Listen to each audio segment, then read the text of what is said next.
Amém. 1 Crônicas, capítulo 13, diz assim: E teve Davi conselho com os capitães dos milhares e dos centos, e com todos os príncipes. E disse Davi a toda a congregação de Israel: Se bem vos parece, e se vem isso do Senhor nosso Deus, enviemos depressa mensageiros a todos os nossos outros irmãos em todas as terras de Israel, e aos sacerdotes e aos levitas, com eles nas cidades e nos seus arrebaldes, para que se ajuntem conosco, e tornemos a trazer para nós a arca do nosso Deus, porque não a buscamos nos dias de Saul. Então disse toda a congregação que assim se fizesse, porque esse negócio pareceu reto aos olhos de todo o povo. Amém. Você pode sentar até aí inicialmente. Esse episódio mais para frente, se você já não identificou, vai identificar. Passagem conhecida, questionada, mas lições, como sempre, pelas misericórdias do Senhor nosso Deus. Inicialmente, o texto que nós lemos, você vê que Davi quer buscar a arca de Deus. A arca não está ali no reinado de Davi, porque parece que Saul se meteu lá numas guerras e a arca acabou se perdendo. Se perdendo não, ficando distante, em terras distantes. E Davi, sabendo aonde estava a arca, ele quer pegar esta arca de Deus de volta. Obviamente, qualquer rei iria querer fazer isso. E Davi convocou toda a congregação, todo o povo, e todo mundo. Ele ainda mandou chamar gente que estava distante, reuniu, podemos imaginar, a nação inteira. Davi reuniu a nação inteira. E todo mundo diz: não, isso é ótimo, parece ótimo aos olhos do Senhor, isso vem de Deus, vamos trazer a arca de Deus. E eu pergunto: levar a arca de Deus de volta a Jerusalém, para o reinado de Davi, era de Deus? Era, claro que era de Deus, sem dúvida que era de Deus. Mas nós precisamos tomar cuidado até com aquilo que é de Deus, como nós costumamos dizer, é de Deus. Nós precisamos tomar cuidado, e eu creio que esse texto tem algumas lições muito poderosas para as nossas vidas, porque se tem uma coisa que nós seres humanos possuímos, parece de nascença, é ansiedade, precipitação. Quando nós vemos uma coisa tipo assim, 2 mais 2 igual a 4, é a lógica, vamos fazer. Mas às vezes nós não perguntamos como fazer. Porque existem vários caminhos, dependendo da situação, para se chegar ao mesmo lugar. Eu posso dizer que 2 vezes 2 são 4, 2 mais 2 são 4. Posso dizer que 1 mais 3 são 4. Posso dizer que 10 menos 6 são 4. Eu posso dizer que 24 menos 20 são 4. Eu vou achar 4 infinitamente. Então, eu quero o 4. Eu quero achar o 4. Mas por qual caminho? Quando somos servos de Deus, embora as coisas sejam óbvias diante de nós, ou seja, nós temos que trazer a arca para Jerusalém. Mas era necessário se perguntar: como traremos a arca para Jerusalém? Porque nós vamos detectar uma coisa interessante, que existia em Davi, em todo o povo, um temor. Existia um temor. E nós vamos ver isto de uma maneira gloriosa no decorrer do texto. Existia um temor neles. Que prova que existia um temor? Ora, Davi mandou pegar um carro novo, um carro nunca usado, para ali colocar a arca. Então ele já sabia que aquela arca não podia ser carregada de qualquer maneira. Mas o que acontece, meu irmão, é que muitas pessoas sabem o que deve ser feito, mas não sabem como deve fazer. Isto, eu creio, pela minha caminhada aí, pela misericórdia do Senhor, eu creio que isto tem sido a causa da queda de muita gente. Porque as pessoas dizem assim, olha, está escrito aqui, olha, ide por todo mundo pregar o evangelho a toda criatura. Eu vou para tal lugar pregar o evangelho. Quebra a cara. Aí depois, por que você foi? Não, porque a Bíblia não diz para todos nós irmos. É assim que funciona? Só porque está escrito. Está escrito ali, eu vou fazer, eu vou agir, eu vou... Não dá certo. E quantas pessoas, se eu conheço, você também conhece, pessoas que sabem que coisas precisam ser feitas, mas elas não pararam para perguntar a Deus como fazer. Isto é um detalhe que, para mim, é uma lição poderosa, e eu, pela misericórdia de Deus, eu considero que na minha vida essa lição já tenha se estabelecido. Eu não faço as coisas simplesmente por uma lógica. Tem uma pedra no caminho, vou retirar. Epa, se é uma coisa natural, eu chego, chuto a pedra para o canto e pronto. Mas se a coisa é espiritual, é bem diferente. Se as coisas são espirituais, eu tenho que procurar os caminhos espirituais. E muitas vezes as pessoas estão fazendo a obra espiritual com uma visão e conhecimento natural. Ou seja, até sabem, por uma lógica, aquilo que deve ser feito, mas não se preocuparam em saber como deve ser feito. E eu estou repetindo isso. Por quê?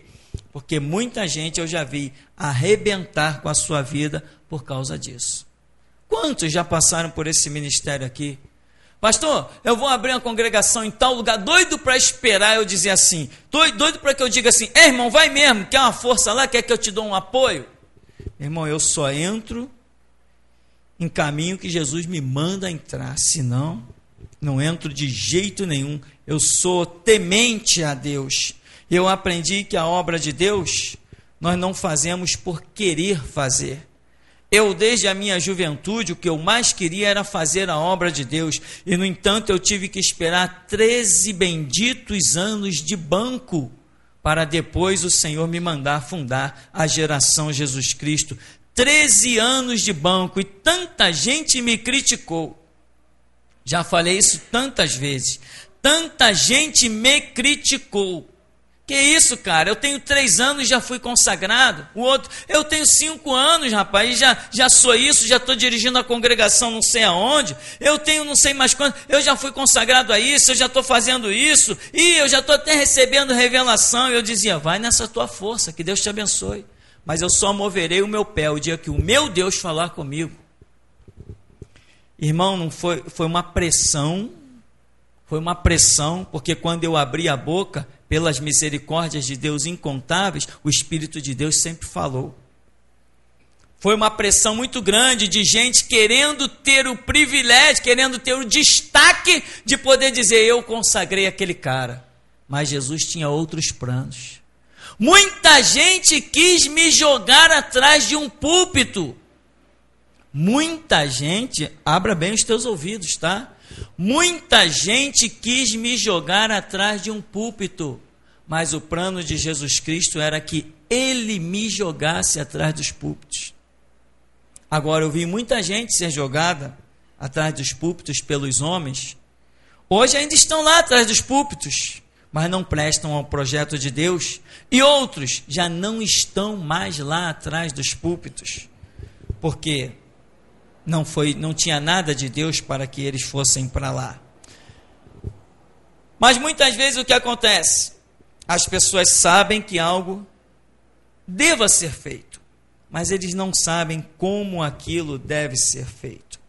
Observa aqui no verso 5, ajuntou, pois, Davi a todo Israel, desde Sior do Egito até chegar a Amate, para trazer a arca de Deus de Kiriate Jearim. E então Davi, com todo Israel, subiu a Baalá, dali a Kiriate Jearim, que está em Judá, para fazer subir dali a arca de Deus, o Senhor que habita entre querubins, sobre a qual é invocado o seu nome.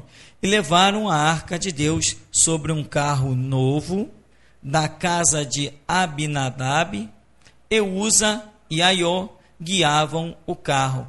Olha só, uma liderança se levanta, que é Davi, um líder conceituado, respeitado. Ninguém tinha dúvida que Davi era o rei. Mas aí fica aprovado que até mesmo aqueles levantados por Deus têm que continuar sujeitos a Deus. Davi reúne toda a nação de Israel, e outras passagens, como as de Reis, vai demonstrar que ali no meio deste povo tinha sacerdote e tinha levita.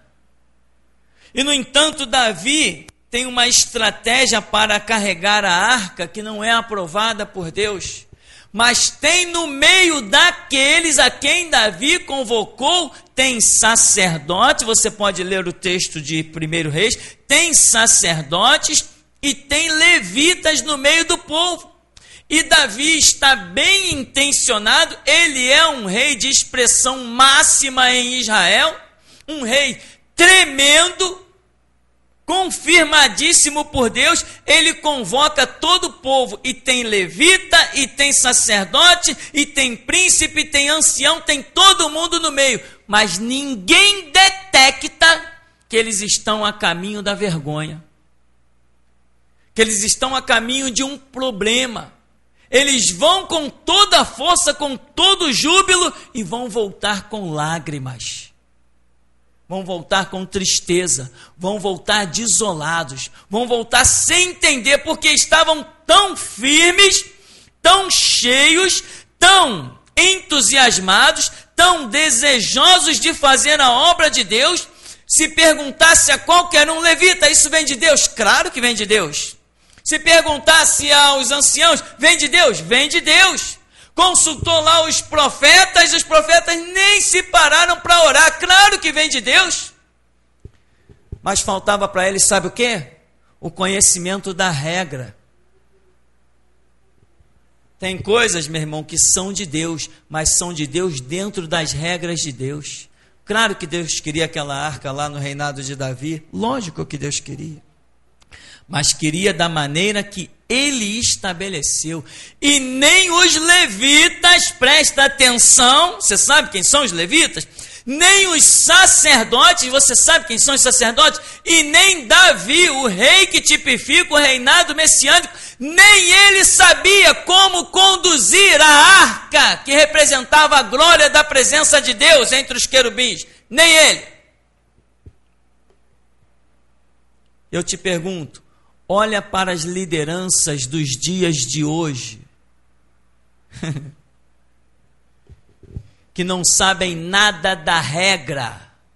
Sabe o que eles estão fazendo? Estão guiando uma grande massa para a vergonha, a exemplo do que o grande homem de Deus Davi fez, com todas as suas boas intenções. Você sente o peso do que é uma liderança? Uma liderança que tem consciência de que vai prestar contas a Deus, como eu deixo me criticar à vontade, pode meter o malho, pode descer a paulada na minha cabeça, eu só me movo nos passos certos. Até aqui, quem olhar para a minha vida é obrigado a ver vitória. Até aqui, qualquer um que olhar para a minha vida, anjos, arcanjos, querubins ou serafins ou Satanás, qualquer um que olhar para a minha vida tem que olhar e dizer: aquele cara está vencendo. Porque eu só dou passos se o meu Deus me mandar dar passos. Senão que se exploda tudo. Deus não falou, eu não faço. Deus não falou, eu não ajo. Tem que ter a maneira como Deus quer realizar as coisas. Não adianta precipitação nem ansiedade. Uma vez eu estava ansioso. estava orando no meio da rua, e uma mulher olhou para mim e falou assim: ei, moço, vem cá. É uma senhora, uma velhinha, ela recebeu uma palavra de Deus, a palavra ansiedade, ela nem conseguia pronunciar essa palavra. Ela disse assim: ó, moço, Deus está mandando dizer para você tirar. E ela ficou assim: tirar? Aquela palavra quando uma pessoa está nervosa, tal. Aí uma outra que estava com ela falou assim: ansiedade. Ela falou: isso, Deus está mandando você tirar a ansiedade. Por quê? A minha ansiedade só vai me destruir. Eu vou achar que tenho que realizar alguma coisa, enquanto que a palavra diz, a Bíblia diz: não andeis solícitos, ansiosos, tal. A Bíblia diz: aquietai-vos, tenha paz, sabei que eu sou Deus. E nós muitas vezes queremos o contrário. Caramba, eu estou mal, eu preciso resolver isso, eu preciso resolver essa situação, eu preciso dar um jeito. Quem dá jeito no que é nosso é Deus. Nós cuidamos das coisas de Deus e Ele cuida das nossas. A ansiedade destrói. Então aqui o que acontece? Davi está com a multidão, todo mundo lá, e todo mundo, ninguém falou: olha, existe uma regra. Eles não conheciam a palavra. Levitas que não conheciam a Bíblia, os pergaminhos, o Antigo Testamento, o Pentateuco, a lei que Moisés deu, e eram levitas. Sacerdotes no meio da multidão ali que não conheciam a lei. Sacerdotes. Por que será que Jesus Cristo falou assim? Por isso que será que Deus profetizou no Antigo Testamento falando: o meu povo está sendo destruído porque lhe falta conhecimento. Mas para Josué ele disse: Josué, medita no livro da lei de dia e noite, para que prudentemente te conduzas e faças prosperar o teu caminho. Aí você anda por aí, você vai achando os filhos do diabo dando rosa, sal, meia, servos de Satanás. Para onde eles estão guiando o povo? Para o abismo, para a vergonha, para a cova. Aqui o que vemos? Uma nação e um monte de gente com título, levitas, sacerdotes, e o próprio rei, que realmente é um baita de um rei, mas na escritura ele é meio cego. Ele é meio cego. Vamos trazer a arca.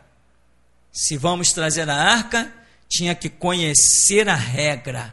Ninguém toca em nada de Deus fora das suas regras. Para tocar em qualquer coisa de Deus tem que conhecer as regras. Davi, rei, levitas e sacerdotes e povo que veio de tudo que é canto. Ninguém disse assim: ei, rei, peraí. E ninguém na nação, ninguém em toda a nação disse: peraí, rei, não pode fazer isso não. Não é assim que se conduz a arca de Deus, não, porque em tal lugar está escrito. Nem escrito, ninguém queria saber de nada. Não conheciam nada, então com título de povo de Deus. Meu irmão, não se ilude, aqui você sabe que a tua ilusão cai por terra. Se você não conhece Bíblia, você está se iludindo. O céu não será a tua morada, o inferno será. Lâmpada para os meus pés e luz para o meu caminho é o quê? A palavra de Deus. Se eu não tenho a palavra de Deus, eu não tenho lâmpada nos meus pés, eu não tenho luz no meu caminho, eu ando em trevas. Davi vai seguir no verso 8. Melhor, eu quero ainda ver com você no verso 7. Diz que levaram a arca de Deus sobre um carro novo. Ou seja, isso demonstra um certo temor. Isso demonstra um mínimo de conhecimento. Porque as coisas para Deus sempre foram assim. Deus pedia coisa que ninguém nunca tocou. Deus pedia coisa que ninguém nunca usou. Então Davi: vamos trazer a arca? Ora, vamos usar um carro novo, um carro que ninguém nunca usou, boi que nunca arou a terra. Nós vamos usar sim, coisa novíssima e intocada. para Deus. Ou seja, Davi está cheio de boas intenções. Ele tem até um certo conhecimento, só que ele vai acabar usando regras próprias. Ele não vai usar a regra de Deus. Todo bem intencionado, irmão, toma cuidado. Sabe aquele velho ditado que diz: de boas intenções o inferno está cheio. Irmão, leva isso mais a sério, sabe? De boas intenções o inferno está cheio. Nós não interessa as nossas intenções, para nós interessam as regras. Regra. Tem gente que diz assim: eu acho que é assim, eu acho que é assado, não, eu acho que isso não é assim, eu acho que isso não é desse jeito. O que achamos está lá no inferno nos esperando. Com Deus, com Cristo, com o Evangelho, nós seguimos regras. Sabe o que é regra? É regra. Quanta gente fica chateada e sai desse ministério, porque às vezes cai numa cama, às vezes tem uma dificuldade, e eu não apareço para visitar. E depois a pessoa, quando se recupera, só pega lá no telefone para dizer assim: eu não vou mais para a igreja não. Precisava dizer? Alguém perguntou? Alguém pediu opinião? Aqui eu sigo regra. E eu vou na casa de quem Deus me manda ir. Se Ele não mandou ir na tua, eu não vou na tua, meu irmão. Eu sou servo, não sou senhor. E não adianta, pô, o pastor me desprezou. Eu não desprezo ninguém, não. Tudo é um tratar de Deus. Tudo são as regras dele. Ele abre porta, eu entro. Ele fecha portas, eu não posso entrar. E aqui o que vemos? No verso 8. Davi e todo Israel alegravam-se perante Deus com toda a sua força, em cânticos, com harpas, com alaúdes, com tamboris, com símbolos, com trombetas, e chegaram à eira de Quidom, estendeu Uza a mão para segurar a arca, porque os bois tropeçavam. Então se acendeu a ira do Senhor contra Uzá, e o feriu por ter estendido a mão à arca, e morreu ali perante Deus. Olha só, uma festa imensa, alegria, uma euforia, todo mundo feliz da vida, júbilo, todo mundo cantando, dançando, e Deus olhando assim, E todo mundo ali com tudo que é instrumento da época, símbolos, tamboris, trombeta, com harpa, com alaúde, os cânticos de Israel mais bonito, todo mundo, pegamos a arca de volta, vamos levar a arca de volta. Sabe, meu irmão, que muitas vezes nós podemos estar festejando a caminho da morte. Nós temos que ser muito espertos nessa caminhada espiritual. A porta do céu ela é estreitíssima e Jesus Cristo disse que muito poucos passam por ela. Tem muita gente se iludindo porque as coisas estão dando certo na sua vida até determinado momento. Como é que Deus não está comigo? Nós estamos aqui cantando, feliz da vida, com júbilo, com alegria, e estão levando a arca, e Deus não está naquele negócio. Deus está só esperando a hora de descer o juízo na cabeça deles. E eles estão caminhando. Se alguém passasse e dissesse assim: ei, que besteira vocês estão fazendo, Deus não está com vocês não. Eles diziam assim: você está maluco, nós estamos aqui cantando, jubilando, engrandecendo a Deus, louvando, dançando, olha todos os instrumentos que nós temos. Eles iam aceitar uma palavra de que Deus não estava com eles? Jamais. E este é o retrato da vida de muitos seres humanos. Não, cara, eu estou bem. Eu estou bem, cara, e eu ganho bem pra caramba, eu tenho um emprego bem, eu tenho um carro, eu tenho casa, eu tenho tudo. Eu pago o melhor plano de saúde que essa cidade já inventou, que esse planeta já inventou. Eu tenho tudo, exatamente, está lá dançando, cantando, que nem os filhos de Israel conduzindo a arca. Mas está fora dos padrões, a qualquer momento vai se encontrar com a morte. Vou repetir isso. Sabe, irmão, que pode ser que às vezes você veja tudo dando certo na tua vida. Ou seja, foi lá, pegou a arca, botou no carro, direcionou os bois, está tudo na maior festa, na maior alegria. Parece às vezes que está tudo dando certo, mas você tem que parar para orar a Deus se realmente o que parece certo está certo. Há caminhos que ao homem parece muito bom, é festa, é alaúde, é harpa, é símbolo, é trombeta, parece bom, mas o final, caminho de morte. É a lição desta noite. Está tudo dando certo, mas isso não quer dizer que eu não tenha que dobrar os meus joelhos e dizer, Senhor, esse é o caminho. Porque o que pode ser time ganhando aos meus olhos, pode ser time perdendo aos olhos de Deus. Então, meu irmão, está tudo certo na sua vida? Está festejando? Está jubilando? Está cantando e louvando a Deus? Tudo isso? Está dando glória a Deus com instrumentos, com símbolos, com harpas, com tudo isso? Isso não te impede de fazer uma oração e perguntar a Deus se realmente você está no caminho certo. Não te iluda com as aparências, porque de repente na próxima virada, na próxima esquina, o carro da tua vida pode tombar. E aqui o que fez? Uzá está indo lá, guiando os bois, daqui a pouco o boi tropeça, a arca ameaçou cair do carro, Uzá, cheio de boas intenções, escorou a arca de Deus. Quando ele pôs a mão na arca de Deus, Deus o matou.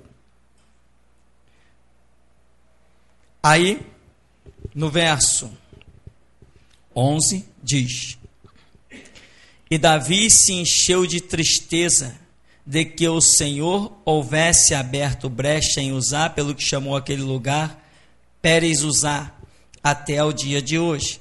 E naquele dia temeu Davi ao Senhor, dizendo: Como trarei a mim a arca de Deus? E eu diria: pergunta atrasada. Agora Davi está dizendo: como? De que forma eu poderei trazer a arca de Deus? Irmãos, tem pessoas que agem dentro daquilo que pensa, daquilo que acha, como Davi agiu. E o resultado? Davi é um líder, mas sobrou para quem? Sobrou para um do povo. Muitas lideranças hoje que estão profanadas, corrompidas, cegos, como Jesus falou, guias cegos guiando outros cegos. Muita gente hoje que está à frente de igreja liderando são verdadeiros cegos, não sabem nada de Bíblia. E o Senhor Jesus disse: como tu rejeitaste o conhecimento, também eu te rejeitarei, para que não sejas sacerdote diante de mim. Visto que te esqueceste da lei do teu Deus, também eu me esquecerei dos teus filhos. São gente por aí que só engana as pessoas. O que fazem é distribuir carnê, não tem nada de conhecimento bíblico na vida desses homens, e o que eles fazem? Guiam multidões, e quem sofre é o povo. Você sabe que tem muita gente hoje congregando dentro de ministérios que estão apenas colhendo maldições, estão todos debaixo de maldições, e a qualquer momento essa maldição vai se manifestar. No começo do ministério aqui nós tínhamos uma equipe de visitar os hospitais. Deus deu uma direção. Eu acho que essa direção era justamente para nós vermos certas coisas, porque Deus já tinha um plano conosco de restauração, e nós não vemos visita em hospital, não vemos isso dentro da Voz da Restauração, mas Deus abriu um grupo para irmos aos hospitais, e quando chegávamos lá nos hospitais, o que víamos? Pessoas cristãs desoladas, desesperadas, dizendo assim: poxa, mas eu servi a Deus 20 anos, eu não entendo por que eu estou em cima dessa cama.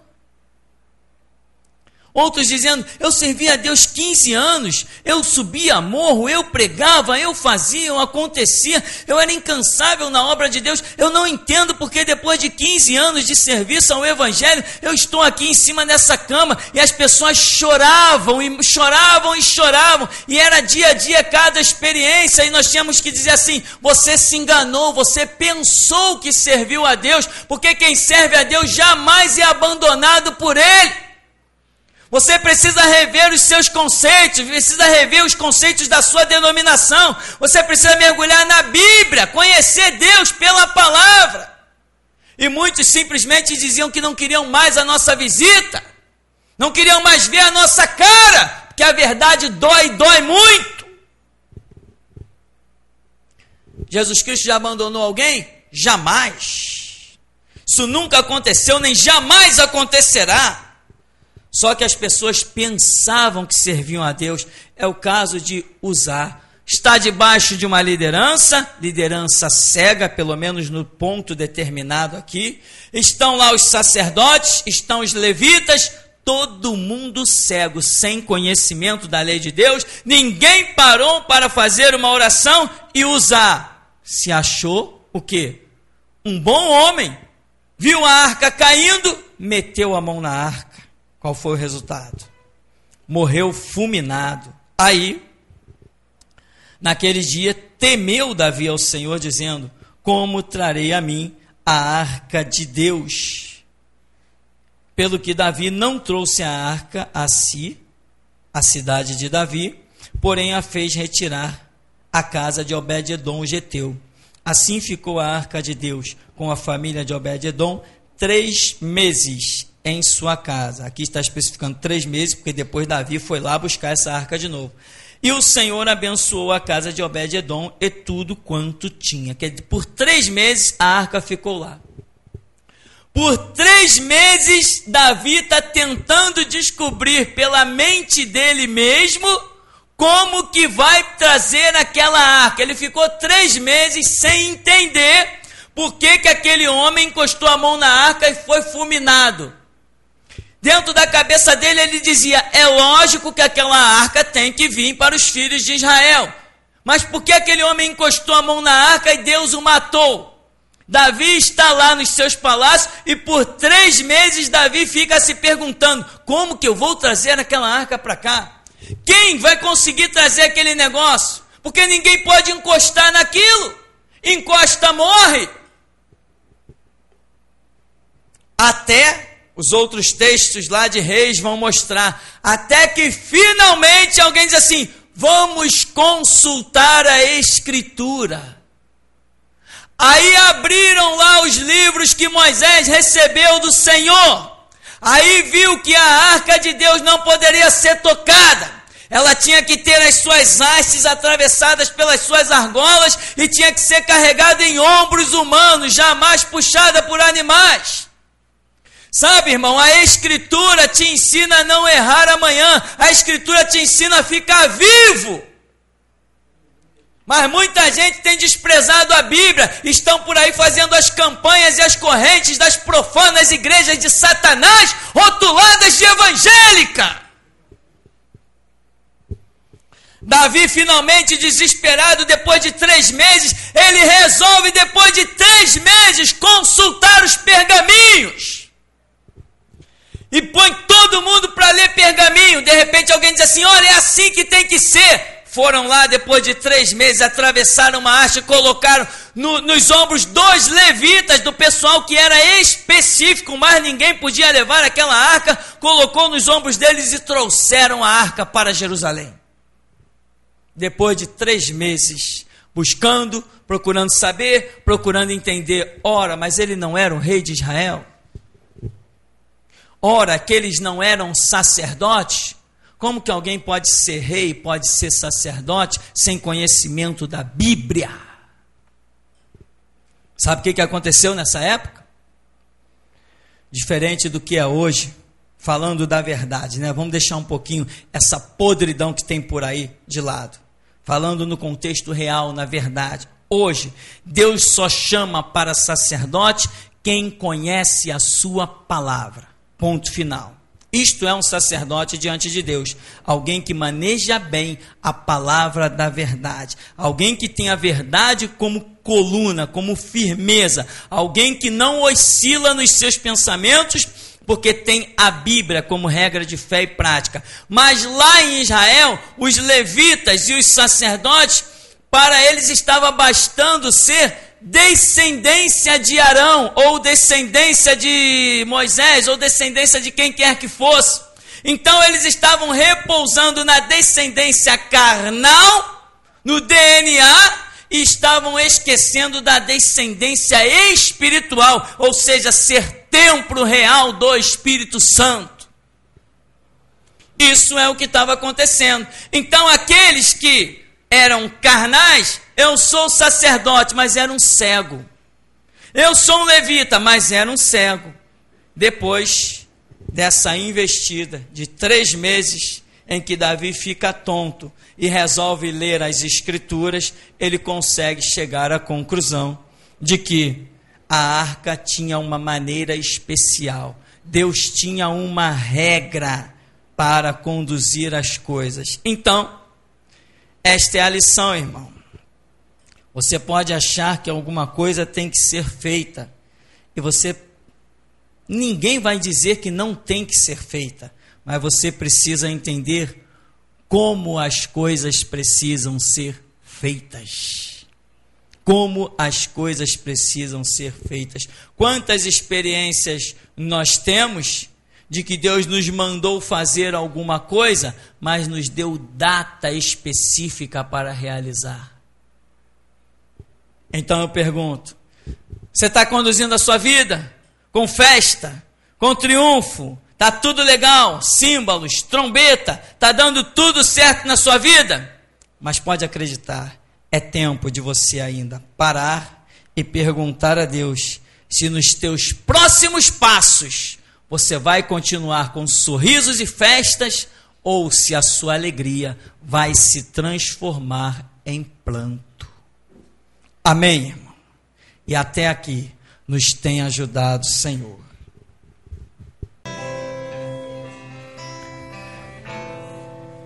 Você quer falar com Deus nessa noite? Está tudo certo na sua vida. A arca está sendo conduzida. E você está na comitiva, que privilégio. Estou levando a arca do Senhor para Jerusalém. Não tem coisa mais gloriosa do que isto. Uzá deveria estar muito feliz.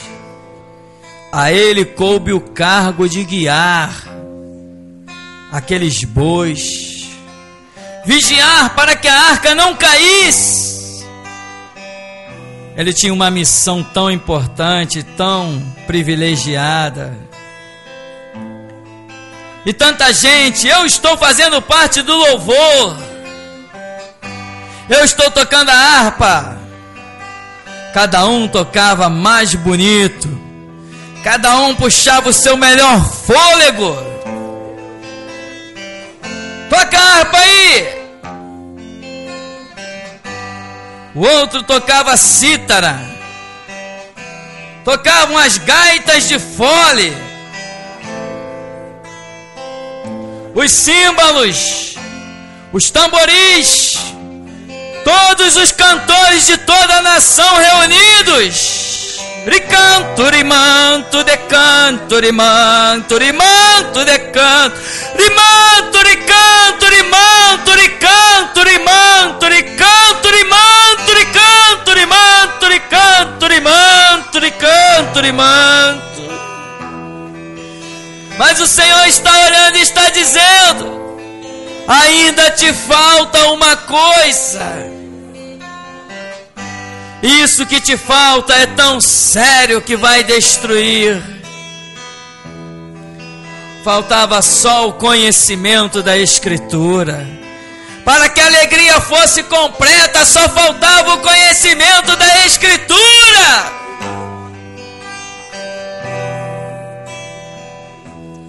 E quantos não têm valorizado a sua Bíblia abandonada sobre a estante? Quantos já não têm coragem de abrir a Escritura e não estão entendendo que todo o júbilo da sua vida, que toda essa alegria, que todo esse festejo é falso? Vai chegar uma hora que você vai se deparar com uma verdade que você não conhecia, e esta verdade pode julgar e condenar.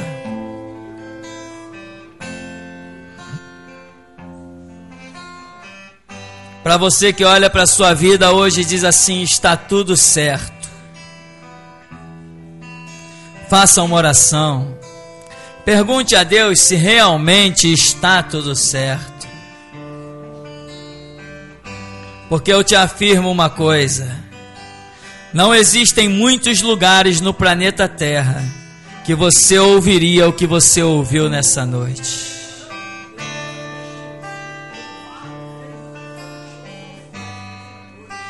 No meio da festa, no meio do júbilo, no meio dos instrumentos, na presença da arca, no meio de tantas riquezas, na presença do rei, dos levitas, dos sacerdotes, o que pode estar errado diante de tudo isto?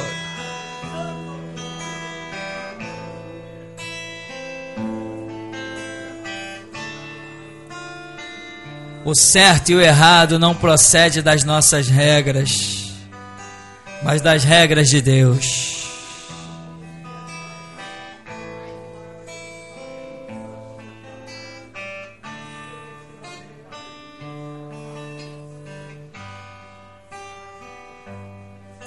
Se ainda não encontrou uma saída pra angústia que aumenta cada dia, se a solidão invade o teu viver, basta crer em mim, sou eu teu bem-querer. Se o inimigo tem lutado pra fazer você desistir, sou Deus onipresente, estou pronto a te ouvir. Entrega a tua vida em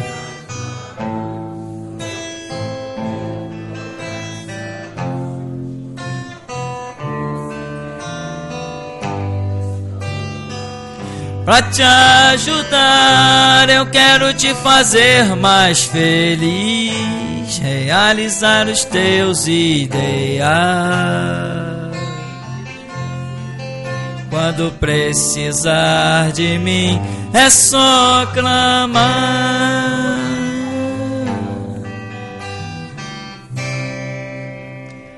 Deus bendito, Deus das misericórdias, das compaixões e das lições inesperadas e insondáveis. Ó Deus de compaixão, nós te glorificamos, Senhor, e pedimos que a tua palavra seja viva a nossa memória, Deus, porque se esquecermos dela, um dia, a qualquer momento e a qualquer situação, seremos julgados por ela. Por isso, Deus, se estamos de pé até aqui, cabe-nos ainda pedir-nos perdão, compaixão e misericórdia, pois nós podemos reconhecer os nossos erros e os nossos atos e sabermos que a última palavra vem do Senhor. Por isso, ó Deus, nos dá a força sobrenatural de irmos à Escritura, conhecermos os teus mandamentos, as tuas regras, porque senão um dia, ó Deus, ainda com o coração desejoso de te servir, podemos encontrar a morte procedente do próprio Deus a quem nós queremos servir, porquanto o Senhor é Deus tremendo e não aceita ser servido fora das suas regras. Por isso, ensina-nos a contar os nossos dias de tal maneira que alcancemos um coração sábio. E mais uma vez, Deus, tem de nós misericórdia, pois nós reconhecemos que estamos de pé, porque até aqui nos tem ajudado o Senhor. Leva o teu povo, ó Deus, na tua graça, na tua paz, debaixo das tuas onipotentes asas, pois o Senhor é El Shaddai, o Deus Todo-Poderoso, que não mente, não se engana, que opera, ninguém impede, ninguém pode contra o teu braço, ninguém pode questionar-te perguntando o que fazes, ninguém pode determinar qual barreira o Senhor vai se conter, ou em que estrada o Senhor será encontrado. O Senhor é Deus tremendo, nos céus, na terra, reina sobre tudo e sobre todos, e o teu domínio é sempre eterno, de geração a geração. Por isso, Deus vive poderoso, ser engrandecido, glorificado e exaltado, porquanto nós buscamos a tua face, a tua glória e não a nossa própria. Despede-nos com a tua graça, com a tua paz, em o nome do teu santo Filho Jesus. E a graça do Senhor Jesus, o nosso Salvador, e o grande amor de Deus, o nosso Pai, as doces, as preciosas consolações, a comunhão do Espírito Santo de Deus, seja na vida de todos aqueles que querem procurar entender as regras de Deus e servi-lo de tal forma. E aqueles que assim desejam, declaram: amém. Pois a vitória é nossa. Amém, irmãos. Vamos em paz, em nome do Senhor Jesus.